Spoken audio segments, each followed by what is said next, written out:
Okay, so this is going to be kind of a horror straight on level, straight ahead linear level. Well, he's going to have a street to run down. So, horror games, obviously, it's all to do with the power of the enemy and the weakness of the player.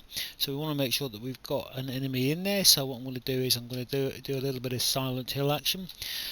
So if we go back to Mixamo, what we can do is if we go up here to the characters up in the top left.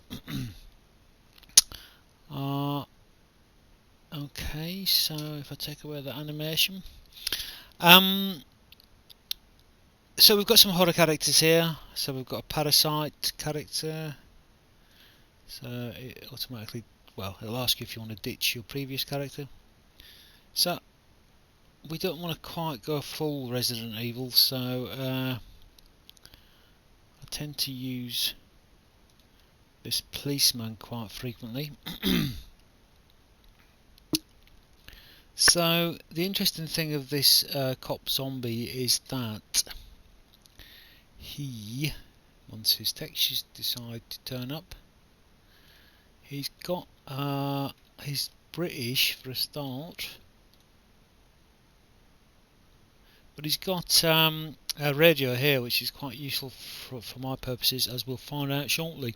So that's all good. So if look for, I want some sort of idle animation. So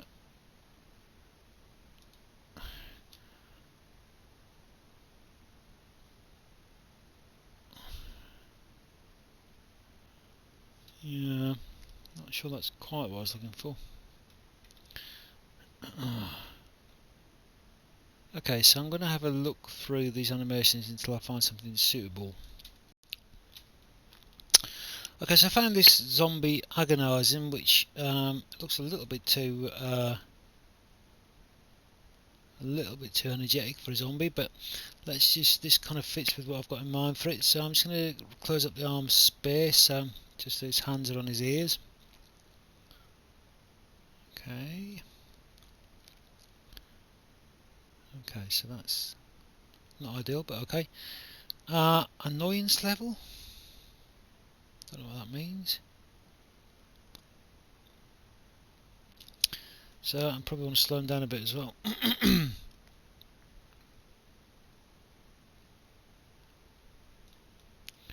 fiddle with these for hours.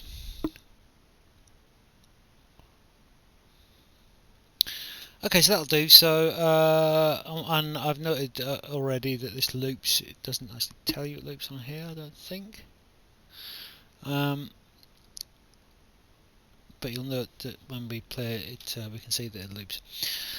Okay, so good old FBX for Unity with skin, yes please. Textures as well would be nice. So let's just download that. And so this will come in with an animation. So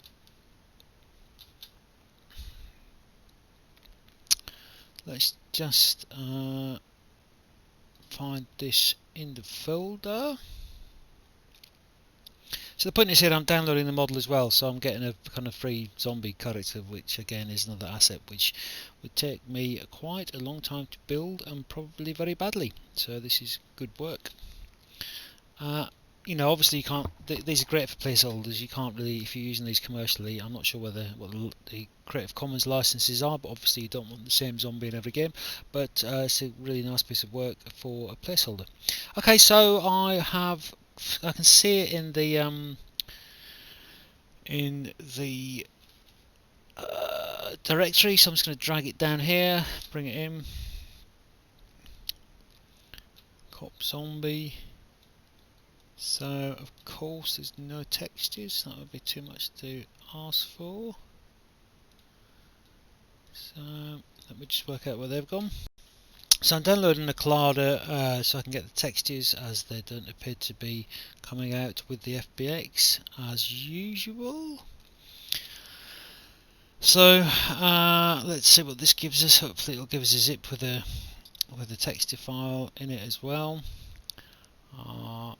Okay. Yep, I've got a zip here, so this is good news. This means I should be able to get a texture file out of it. So what I'm going to do is unzip this and bring the textures in and make a material out of it. Okay.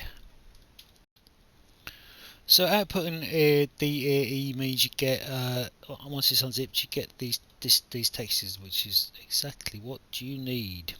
So I'm just going to drag that entire folder into Unity. So let's make a little zombie folder for the little fella.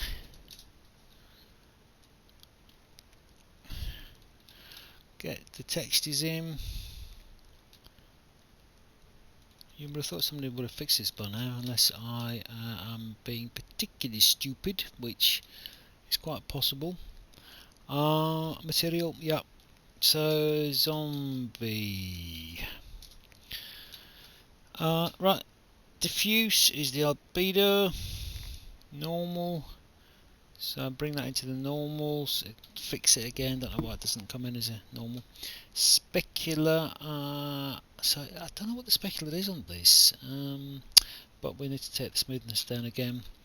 And then what I'll do is I'll drag that onto the zombie character. So again, he's got parts of him that also need me to drag the texture onto his eyelashes. So he's actually looking a bit more like the normal kind of size, because if you look at him in comparison to that door. So what I'm going to do is I'm just going to scale this dude up. Now I've been told not to do this in the past, and I think that's because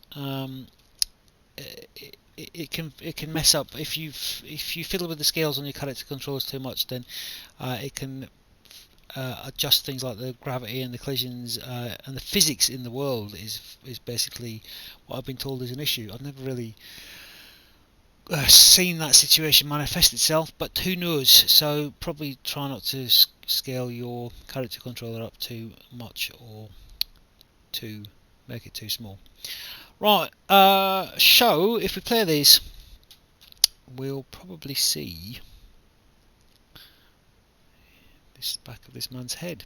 So we can see that the reason the camera's doing that is it's trying to avoid going through the wall. It's got collisions on it.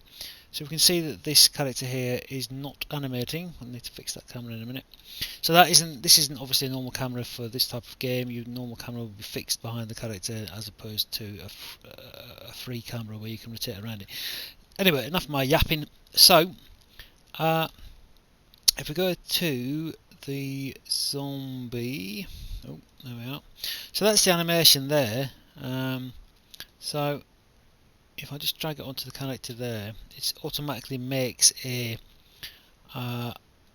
animator controller, and it automatically adds it in here. So it should just automatically play this, and I think it should also loop it. But let's just have a look at the import settings. So I've just gone back to these are the import settings as discussed previously. So loop time. Let's just have a look. So all I've done is I've clicked on the what I've imported it to, the folder where I've imported it to, gone to animations, and I have just clicked on loop time, and then I need to apply it. Actually, I always forget to do that. So let's have a fiddle with this. So now he's agonising. It's actually mildly disturbing. Okay, his seems to be much bigger than the character, but maybe that's a good thing. Power of the monster. A giant zombie cop. There we go. And on that note,